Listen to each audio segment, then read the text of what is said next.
Uy, good morning mga kaading.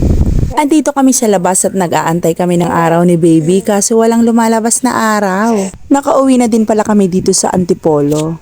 At isang buwan mahigit na nga rin to si baby. Ngayon na nga lang ulit nakagawa ng video. Hindi ako makaporma dahil breastfeeding ako, lagi nasa akin si baby. Nangalay na nga rin yung braso ko at yan si Daddy JL na nga nagbuhat kay baby. At nag-aantay pa rin kami may lumabas na araw. Dahil kailangan na kailangan niya ni baby JL. Hindi pa nga rin lumabas si Haring Araw kaya mag-aantay ulit kami bukas. Hay, wala ngang araw. Pinatulog ko nga muna si baby JL at maya-maya nga ginising ko na rin dahil maliligo na siya. Dahil kauuwi lang namin na Antipolo, maghahanap kami ngayon ni Daddy JL ng pedya para sa monthly check-up ni baby JL.